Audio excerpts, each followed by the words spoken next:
प्रशासन को खुली छूट देंगे काम करने का, प्रशासन को मुख्यमंत्री आवास से नहीं चलाएंगे और ना ही नौकरी के बदले जमीन लेंगे। हमें सरकार बनने के बाद में 1 करोड़ नौकरी और रोजगार देंगे हम। तेजस्वी जी कि जब मूंछ नहीं होगी थी ना, इसलिए मैं कहती हूँ तब नीतीश कुमार जी ने बिहार की कमान संभाली थी। बहुत नहीं बोलते हैं, लेकिन इतना जरूर बोलते हैं जितना समझ में आना चाहिए। लेकिन नीतीश कुमार जी का बातें उनको बाउंस करिए। हमारे यहाँ सिखाया जाता है कि राजनीतिक में अपनी भाषा का मर्यादा रखना है, लेकिन उनके यहाँ यही है। अब उनके पिताजी के बयानों को सुनिए, भाषा को सुनिए, या इनके भाषा को सुनिए। नमस्कार, आप देखना शुरू कर दिए हैं दर्श न्यूज और मैं हूं कुमार मनीष। देखिए, बिहार के लिए चुनावी साल है, ऐसे में बिहार में डबल इंजन की सरकार है, लगातार विकास की गंगा बहा रही है। वहीं दूसरी तरफ बिहार महागठबंधन वोटर अधिकार यात्रा को लेकर लगातार बिहार की यात्रा पर भ्रमण कर रही है। आपको बता दें कि कल तेजस्वी यादव ने नीतीश कुमार को डुप्लीकेट सीएम बता दिया और खुद को ओरिजिनल सीएम बता दिए। इस पर बातचीत करने के लिए हमारे साथ जेडीयू के प्रदेश प्रवक्ता अनुप्रिया यादव जी है। पहले तो स्वागत है आपका। धन्यवाद आपका मनीष जी। तेजस्वी जी कह रहे हैं कि नीतीश जी डुप्लीकेट सीएम है और खुद को ओरिजिनल सीएम बता रहे। जिसका गठबंधन का लोग नाम लेने से डर रहा है, वो कह रहे हैं कि हम ओरिजिनल है। ओरिजिनल वो बस अपने परिवार के लिए हैं, ओरिजिनल वो आरजेडी के लिए हो सकते हैं। गठबंधन का लोग तो ओरिजिनल नेता मन ही नहीं रहा है। अभी बात करें कि राजनीतिक में आज विपक्ष अपने आप को हाशिए पे महसूस कर रहा है। वो जान चुका है कि जमीन पे उसकी कोई पकड़ अब नहीं है, वह धराशायी हो चुका है। नीतीश कुमार जी की योजनाओं ने उनके मानसिक चिंतन को बढ़ा दिया है। हताशा में अपने नामों की घोषणा करवाते रहते हैं। जो गठबंधन कहता है कि वो लोकसभा का गठबंधन है, चुनाव के लिए बिहार में या आगामी जो भी विधानसभा चुनाव में होगा, गठबंधन नहीं दिखेगा। इसका नजारा आपने देखा होगा दिल्ली के चुनाव में, इसका नजारा आपने हरियाणा के इलेक्शन में देखा होगा, किस तरह से आपस में भिड़े। लेकिन बिहार विधानसभा चुनाव से पहले इंडी गठबंधन के दिग्गज नेता बिहार के दौरे पर आए, वोटर अधिकार यात्रा में शामिल हुए। अरे वो तो पैरवी में आए थे, वो तो तेजस्वी जी के पैरवी में आए थे। परिवार का तो धर्म निभाएंगे ना, पारिवारिक संबंध नहीं, पता है कि नहीं आपको? अखिलेश भैया में, तेजस्वी भैया में परिवार का भी संबंध है। हम देखिए सम्मान करते हैं, परिवार पे ज्यादा नहीं बोलेंगे। पारिवारिक संबंध है। वो आए थे कि देखिए परिवार की परंपरा टूटनी नहीं चाहिए। अगर ये गठबंधन बना है, कितना भी नेता है, चाहे हम अखिलेश भैया की बात करें, राहुल गांधी जी की बात करें, तेजस्वी जी की बात करें, सब क्या हैं? सब अपने अपने पिता के लाल हैं और चाहते हैं पिता की संपत्ति भी मिले, पिता की गद्दी भी मिले। तो पारिवारिक परंपरा टूटे नहीं, इसलिए आए थे हमारे भैया अखिलेश भैया, आके कहे कि भाई दे दीजिए। अब हमको ये बात समझना है कि अखिलेश भैया को कितना सीट मिल रहा है। गठबंधन का मतलब क्या होता है कि आपको भी टिकट मिलेगा, आपके भी लोग चुनाव लड़ेंगे, लेना देना कुछ नहीं। अब नाम का घोषणा कर रहे हैं तो ठीक है, करते रहिए। यादव समाज से आते हैं, यादव को ललकार के गए हैं। एमवाई समीकरण पर राजद लड़ती है। बिहार सिर्फ यादव से चलता है क्या? एमवाई समीकरण पर राजद लड़ती है ना? ये इस तरह यही एमवाई समीकरण ही ने तो आपको पटकनिया दी है। अब आप अगर क्षेत्र वाइज बात करेंगे, आप वोटों की बात करेंगे, आप जाति समीकरण की बात करेंगे, तो कई ऐसी सीट हैं जहां पे यादव और मुस्लिम बहुल है, लेकिन एनडीए ने अपना परचम लहराया है। तो यही इनकी जो उपज है ना, राजनीतिक को एक तरह से जाति धर्म में बांटने की, ये बिहार की जनता जानती है कि सिर्फ परिवार की चिंतन करते हैं, बिहार की चिंता नहीं करते, इसलिए इनको सत्ता से बाहर रखी है। पहले तेजस्वी यादव डुप्लीकेट सीएम, उसके बाद नकलची सरकार।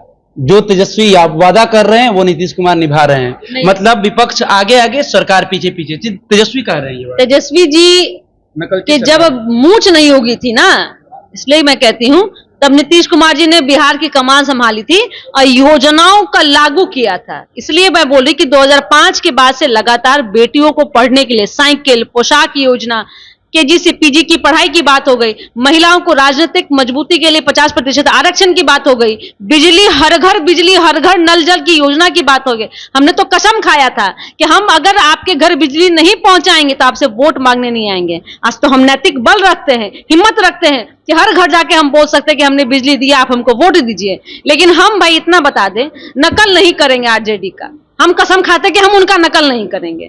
हम नौकरी के बदले अरे हम नौकरी के बदले जमीन नहीं लेंगे। हम कसम खाते हैं कि भाई हम गुंडा राज नहीं लाएंगे, हम माताओं बहनों की स्मिता नहीं लूटेंगे। सरकार प्रशासन को खुली छूट देंगे काम करने का, प्रशासन को मुख्यमंत्री आवास से नहीं चलाएंगे और ना ही नौकरी के बदले जमीन लेंगे। हम आरजेडी का नकल नहीं करेंगे, यही संकल्प हमारा है। और हम उनको बता दें कि आप जो 17 महीने का क्रेडिट ले रहे हैं ना, अरे बाबू, ये तो नीतीश कुमार जी का देन था कि जो आपको इतना नैतिक बल मिला है। नहीं तो कहिए मंच से कि 2005 के पहले आपके पिताजी का शासन इतना ही शानदार था, तो कहिए उस योजना की बात कीजिए, कहिए चारवाहा विद्यालय के बारे में, कहिए गड्ढे वाली सरकार के बारे में, गड्ढों वाली सड़क के बारे में। नैतिक बल नहीं है, शुक्र मनाइए नीतीश कुमार जी ने आपको मौका दिया, लेकिन उस मौकों पे भी आपने पानी फेर दिया। आप बात 17 महीना कर रहे हैं। तेजस्वी यादव कह रहे हैं कि जब नीतीश कुमार जी से रोजगार देने की बात कर रहे थे तो बोल रहे थे कि पैसा कहां से लाएगा, अपने बाप घर से लाएगा। जब मैंने रोजगार देने का काम किया तो क्रेडिट नीतीश कुमार जी ले रहे हैं। राजनीतिक संदर्भ भी उनको समझ में नहीं आता है।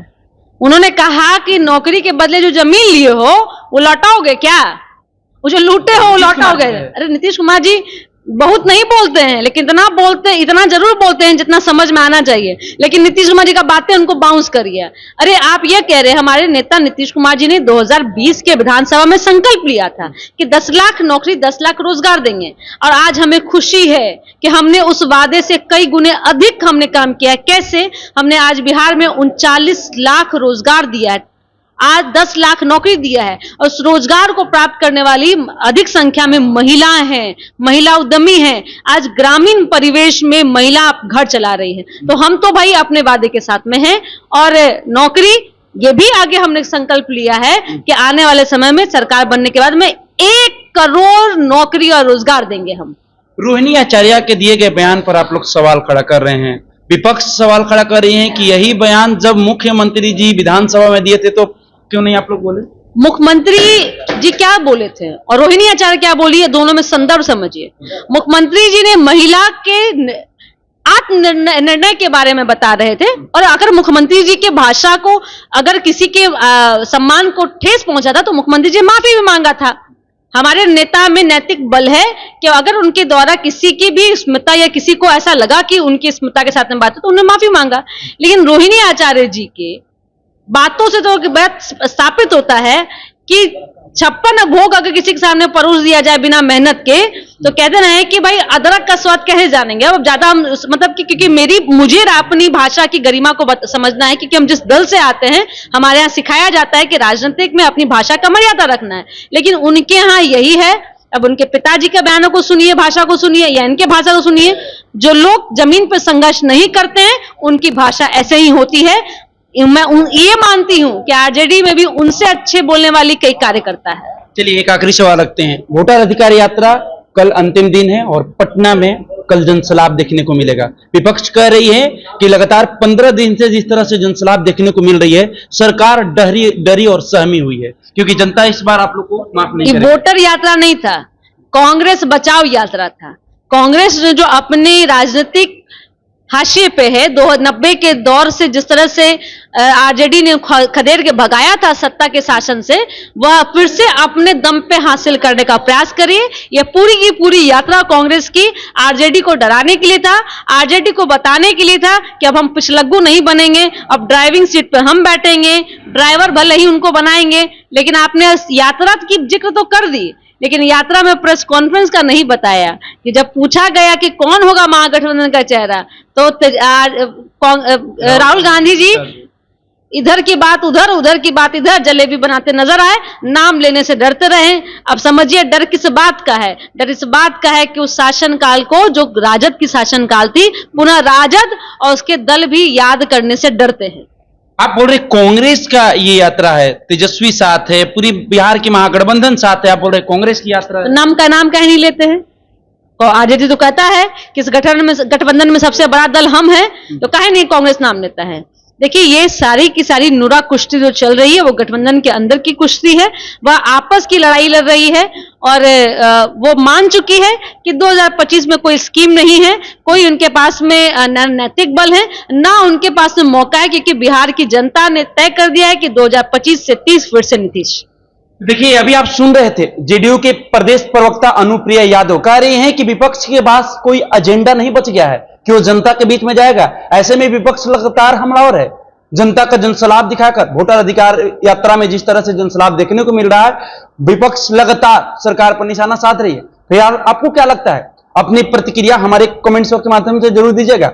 फिलहाल कैमरामैन बबलू के साथ मैं कुमार मनीष, दर्श न्यूज, पटना।